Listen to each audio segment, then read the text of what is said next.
What is up, YouTube? High Tech Lab here. Today we are on the ranch and we're down here at our well, and we are pumping water. We're working right now. We just had our well drilled a couple of months ago, and we're still working on getting the potability test to pass. I know this is just awesome looking, watching this water from this angle run down the hill. So we're working on our potability test, so we got to pump a lot of water out of our well in order to get any bacteria and contaminants, and they're chlorinating it. And I'm pumping the well right now, but what I wanted to show you is that I'm pumping this 240 volt well pump right here with two Honda generators. This one's not running right here. This is off. You can, I don't know. Can't see it, but take my word for it, that one's off. So what I have is I have a cord in there. Now disregard this. This is the well company's generator. That's disconnected. So I have this cord that's a 12-2 with ground. So it's 3 conductors, 2 hots and a ground. And that's coming to this plug. And now I'm going to go ahead and unplug this. And shut this off so you can hear. There you go. So what I have here is I have these generators. Now these are 120 volts only. You can see here, 120 volts.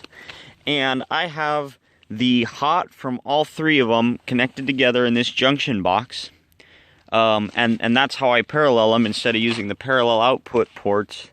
I just have all 3 hots together, because if you look at the schematic for these generators, the parallel output ports are all just connected to the output of the receptacles. So those all come into this junction box, and they come into, well, I'm not going to open this, but they all come into a wire nut on one phase.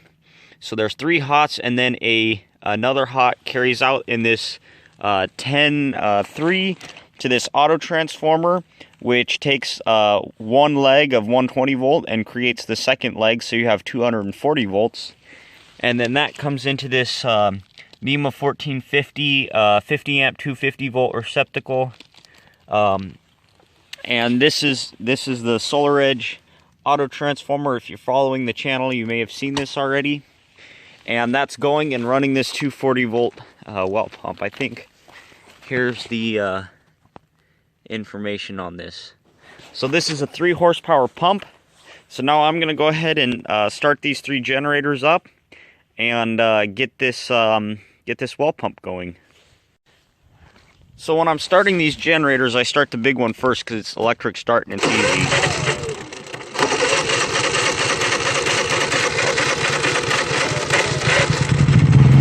Normally it starts easier, but I just shut it off. It's still warm. And then I come over here to this 2000 watt, turn it on.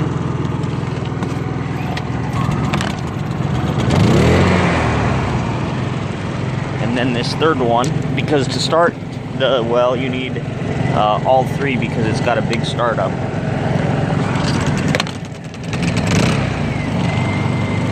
Okay. And then I know it may get hard to hear, but I turn off the eco throttle on all 3. So they're all running full blast. And then I can just take this plug. I don't need a neutral, so there's no pin. And just go ahead and plug it in, You can see they have a slight overload. Now I can turn eco throttle on now that we've beat the inrush. And in fact, I can actually shut this generator off. And these 2 take up the load. And as you can see now, we are pumping water. So I paralleled the 3, ran all 3 to get the inrush taken care of. And now that we beat the inrush, we can just run the 2 in order to power our continuous load. Now if this were starting and stopping on its own, I would leave all 3 running. But since it's only going to be running, it'll run probably for 4 or 5 days right now, because we really need to pump a lot of water out of it so we could get our pass that the water is safe to use from the county. But essentially, yeah, that's how I have the 3 Honda generators paralleled, and I'm using it, stepping it up to 240 in order to run this well pump. because this is the Well Guys generator, and it drinks 35 gallons of diesel in a day just to run a single, you know, it's only like maybe 10 amps load, and this is a 45 kVA whisper watt, and yeah, it's just a lot more efficient to run the Hondas. So if this was interesting to you guys, apparently it doesn't like to focus, then feel free to leave a thumbs up, go ahead and subscribe, and I want to say thank you to all of you subscribers for bringing me to 1,500. I've nearly doubled the size of the channel in the last month. That is amazing. That makes me feel happy to do more videos for you guys. So if you guys really like them and you're not a subscriber, go ahead and hit the subscribe button and turn on notifications so you know when new videos come out. Thanks, and see you later.